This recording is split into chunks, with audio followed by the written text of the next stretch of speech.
അധ്യായം 14. നരകത്തിന്റെ ഇടതുകരം.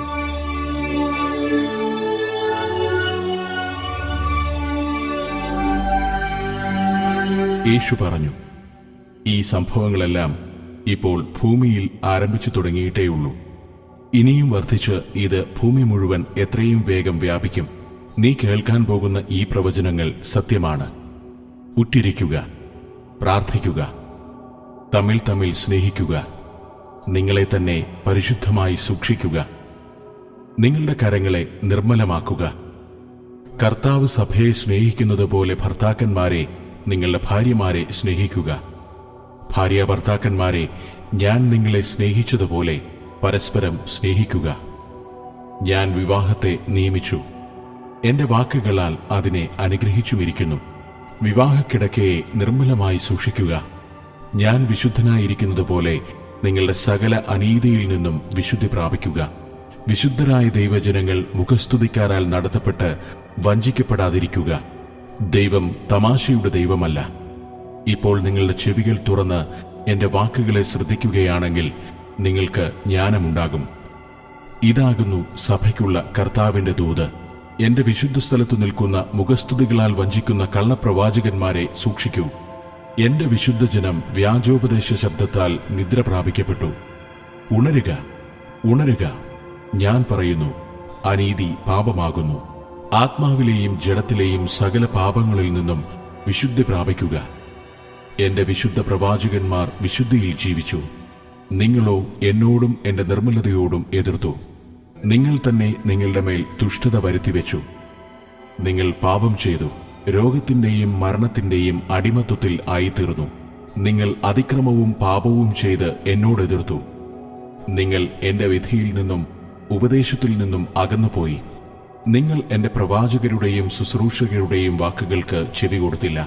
അനുഗ്രഹത്തിനു പകരം ശാപം നിങ്ങളുടെ മേൽ ആയിത്തീർന്നിട്ടും നിങ്ങളുടെ പാപങ്ങളെക്കുറിച്ച് അനുതപിക്കുവാനോ എങ്കിലേക്ക് മടങ്ങിവരുവാനോ നിങ്ങൾ കൂട്ടാക്കിയില്ല. നിങ്ങൾ എങ്കിലേക്ക് തിരിയുകയും മാനസാന്തരപ്പെടുകയും നീതിഫലങ്ങളാൽ എന്നെ മാനിക്കുകയും ചെയ്താൽ ഞാൻ നിങ്ങളുടെ കുടുംബത്തെ അനുഗ്രഹിക്കുകയും വിവാഹക്കിടക്കയെ മാനിക്കുകയും ചെയ്യും. നിങ്ങൾ തന്നെത്താൻ താഴ്ത്തി എന്നെ വിളിച്ചപേക്ഷിക്കുന്നുവെങ്കിൽ ഞാൻ നിങ്ങളെ ശ്രദ്ധിക്കുകയും അനുഗ്രഹിക്കുകയും ചെയ്യും. എന്റെ വചനത്തിന്റെ ശുശ്രൂഷകരെ ശ്രദ്ധിക്കുക. എന്റെ ജനത്തെ അവരുടെ ദൈവത്തിനെതിരായി പാപം ചെയ്യുവാൻ പഠിപ്പിക്കാതിരിക്കുക. ന്യായവിധി ദൈവഭവനത്തിൽ തന്നെ ആരംഭിക്കുന്നു എന്നോർക്കുക. നിങ്ങൾ അനുദപിക്കുന്നില്ലെങ്കിൽ നിങ്ങൾ എന്റെ ജനത്തെ പാപം ചെയ്യുവാൻ പഠിപ്പിച്ചതുകൊണ്ട് ഞാൻ നിങ്ങളെ നീക്കിക്കളയും. ഞാൻ കാഴ്ചയില്ലാത്ത കുരുടനാണെന്നോ കേൾവിയില്ലാത്ത ചെകിടനെന്നോ നിങ്ങൾ എന്നെക്കുറിച്ച് ചിന്തിക്കുന്നുവോ? സത്യത്തെ നിങ്ങൾ അനീതിയിൽ ഉൾക്കൊള്ളിക്കുകയും ദരിദ്രരുടെ ചെലവിൽ കുപ്പായക്കീശയിൽ വെള്ളിയും സ്വർണവും നിറയ്ക്കുകയും ചെയ്താൽ സമയം അതിക്രമിക്കും മുൻപേ അനുദപിക്കുക. ന്യായവിധി ദിവസത്തിൽ നിങ്ങൾ എന്റെ വിശുദ്ധ വചനങ്ങൾ കൊണ്ട് ചെയ്ത പ്രവൃത്തികൾക്ക് കണക്ക് ബോധിപ്പിക്കേണ്ടതിന് എന്റെ മുൻപിൽ നിങ്ങൾ തനിയെ നിൽക്കേണ്ടിവരും. അനുതാപത്തോടെ എന്നോട് വിളിച്ചപേക്ഷിക്കുന്നുവെങ്കിൽ ഞാൻ നിങ്ങളുടെ കൈയിലെ ശാപത്തെ നീക്കി പകരം ശ്രേഷ്ഠമായ അനുഗ്രഹത്താൽ നിങ്ങളെ നിറയ്ക്കും. നിങ്ങളുടെ പാപത്തെ ഓർത്ത് അനുദപിക്കുകയും ലജ്ജിക്കുകയും ചെയ്താൽ എനിക്ക് നിങ്ങളുടെ മേൽ കരുണയും ദയയും ഉണ്ടാകുകയും നിങ്ങളുടെ പാപത്തെ ഞാൻ ഒരു നാളും ഓർക്കാതിരിക്കുകയും ചെയ്യും. നിങ്ങൾ ഒരു ജയശാലിയായി തീരുവാൻ പ്രാർത്ഥിക്കുക. ജീവനിലേക്ക് ഉണർന്ന് ജീവിക്കുക. നിങ്ങൾ അബദ്ധോപദേശം പഠിപ്പിക്കുകയും തെറ്റായ വഴിയിൽ നടത്തുകയും ചെയ്തവരെ ഓർത്ത് അനുദപിക്കുക. നിങ്ങൾ തെറ്റു ചെയ്തവരെന്നും എന്റെ ആടുകളെ ചിതറിച്ചവരെന്നും അവരോട് പറയുക. അവരെ ഓർത്ത് അനുദപിക്കുക. ഇതാ, ഞാൻ ഒരു വിശുദ്ധ സൈന്യത്തെ ഒരുക്കുന്നു. അവർ എനിക്കായി അതിപരാക്രമങ്ങൾ നടത്തുകയും നിങ്ങളുടെ ഉന്നത സ്ഥാനങ്ങളെ തകർക്കുകയും ചെയ്യും. അവർ പരിശുദ്ധ സ്ത്രീ പുരുഷന്മാരുടെയും ബാലികാബാലന്മാരുടെയും സൈന്യമാകുന്നു. അവരെ സത്യസുവിശേഷത്തെ പ്രസംഗിക്കുന്നതിനും രോഗികളുടെ മേൽ കൈവയ്ക്കുന്നതിനും പാപികളെ മാനസാന്തരത്തിലേക്ക് വിളിക്കുന്നതിനുമായി അഭിഷേകം ചെയ്തിരിക്കുന്നു. ഈ സൈന്യം ജോലിക്കാരും ഗൃഹസ്ഥകളും ഏകരായ പുരുഷന്മാരും സ്ത്രീകളും സ്കൂൾ വിദ്യാർത്ഥിനികളും അടങ്ങിയതാണ്. അനേകം ശ്രേഷ്ഠന്മാർ എന്റെ വിളിക്ക് ചെവി കൊടുത്തില്ലെങ്കിലും ഇവർ സാധാരണ ജനങ്ങളാകുന്നു. കഴിഞ്ഞ കാലങ്ങളിൽ നിങ്ങൾ അവരെ തെറ്റിദ്ധരിക്കുകയും അഗണ്യമാക്കുകയും ദുഷിക്കുകയും തള്ളിക്കളയുകയും ചെയ്തു. എന്നാൽ ഞാൻ അവരെ വിശുദ്ധിയിലും ആത്മാവിലുമുള്ള ധൈര്യം നൽകി അനുഗ്രഹിച്ചു. അവർ എന്റെ വചനനിവൃത്തിയും എന്റെ ഇഷ്ടവും ചെയ്യുവാൻ ആരംഭിക്കും. ഞാൻ അവരിൽ നടക്കുകയും അവരിൽ സംസാരിക്കുകയും അവരിൽ പ്രവർത്തിക്കുകയും ചെയ്യും. ഇവർ പൂർണ്ണഹൃദയത്തോടും ആത്മാവോടും മനസ്സോടും ശക്തിയോടും കൂടെ എങ്കിലേക്ക് തിരിഞ്ഞവരാകുന്നു. ഈ സൈന്യം അനേകരെ നീതിയിലേക്കും ആത്മാവിന്റെ വിശുദ്ധിയിലേക്കും ഉണർത്തും. ഞാൻ ആഗ്രഹിക്കുന്നവരെ ആ സൈന്യത്തിലാക്കുവാനായി എത്രയും വേഗം ഞാൻ അവരുടെ മേൽ പ്രവർത്തിക്കും. ഞാൻ അവരെ പട്ടണങ്ങളിലും നഗരങ്ങളിലും അന്വേഷിക്കും. ഞാൻ തെരഞ്ഞെടുക്കുന്നവരെ കണ്ട് അനേകർ അതിശയിക്കും. അവർ ദേശത്തെല്ലായിടത്തും പ്രവർത്തനം ആരംഭിക്കുന്നതും എന്റെ നാമനിമിത്തം പരാക്രമങ്ങൾ നടത്തുന്നതും നിങ്ങൾ കാണും. പ്രവൃത്തിയിലുള്ള ശക്തിയെ കാത്തിരുന്ന് കാണുക. വീണ്ടും ഞാൻ പറയുന്നു, വിവാഹക്കിടക്കയെ മലിനമാക്കരുത്. പരിശുദ്ധാത്മാവിന്റെ വാസസ്ഥലമായ ശരീരത്തെ മലിനമാക്കരുത്. ശരീരത്തിന്റെ പാപം ആത്മാവിന്റെ പാപത്തിലേക്ക് നയിക്കും. വിവാഹക്കിടക്കയെ നിർമ്മലമായി സൂക്ഷിക്കുക. ഞാൻ സ്ത്രീയെ പുരുഷനായിട്ടും പുരുഷനെ സ്ത്രീയായിട്ടും സൃഷ്ടിക്കുകയും ഇരുവരെയും വിശുദ്ധ വിവാഹത്താൽ ഒന്നാക്കപ്പെടണമെന്ന് കൽപ്പിക്കുകയും ചെയ്തു.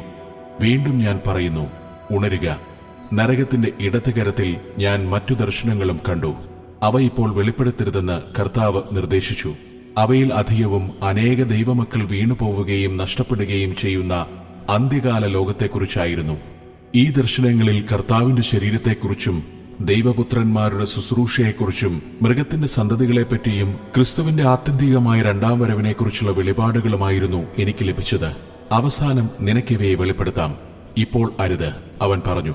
കർത്താവ് അരുളി ചെയ്തു, പ്രവാചകനായ യോവേൽ പറഞ്ഞ ഈ സൈന്യം ദേശത്തുനിന്ന് എഴുന്നേൽക്കുകയും ദൈവത്തിന്റെ വൻ പ്രവർത്തനങ്ങളെ നടത്തുകയും ചെയ്യും. നീതിസൂര്യൻ ചിറകുകളിൽ രോഗപാപശാന്തിയുമായി എഴുന്നേൽക്കും. അവൻ ദുഷ്ടന്മാരെ ചവിട്ടിക്കളയുകയും അവർ അവന്റെ പാദങ്ങൾക്കിടയിൽ ചാരമായി തീരുകയും ചെയ്യും. അവർ കർത്താവിന്റെ സൈന്യമെന്ന് വിളിക്കപ്പെടും. ഞാൻ അവർക്ക് വരങ്ങളെ കൊടുക്കും. അവർ എന്റെ വലിയ വേലയെ പൂർത്തീകരിക്കും. അവർ മഹത്വത്തിന്റെ കർത്താവിനായിട്ട് പരാക്രമ പ്രവൃത്തികൾ ചെയ്യും. എല്ലാ ജഡത്തിന്മേലും എന്റെ ആത്മാവിനെ പകരും. നിങ്ങളുടെ പുത്രന്മാരും പുത്രിമാരും പ്രവചിക്കും. ഈ സൈന്യം ദുഷ്ടശക്തികൾക്കെതിരായി പോരാടുകയും അനേകം സാത്താന്യ പ്രവൃത്തികളെ നശിപ്പിക്കുകയും ചെയ്യും. അവർ ദുഷ്ടമൃഗത്തിന്റെ ഉയർച്ചയ്ക്ക് മുൻപേ അനേകരെ യേശുക്രിസ്തുവിനായി നേടുമെന്ന് കർത്താവ് പറഞ്ഞു. യേശു പറഞ്ഞു, വരിക, ഇപ്പോൾ പോകാനുള്ള സമയമായി. അവസാനമായി ഞങ്ങൾ ദർശനത്തെയും നരകത്തിന്റെ ഇടത്തുകാലിനെയും വിടുകയായിരുന്നു. എനിക്ക് വളരെ സന്തോഷമായി. ഞങ്ങൾ പിരിയുമ്പോൾ യേശു പറഞ്ഞു, നിന്റെ കുടുംബങ്ങളോട് പറയുക, ഞാൻ അവരെ സ്നേഹിക്കുകയും സ്നേഹത്തിൽ ശിക്ഷിക്കുകയും ചെയ്യുന്നു. അവർ എന്നിൽ വിശ്വസിക്കുന്നുവെങ്കിൽ ഞാൻ അവരെ ദുഷ്ടതയിൽ നിന്ന് വിടുവിക്കും.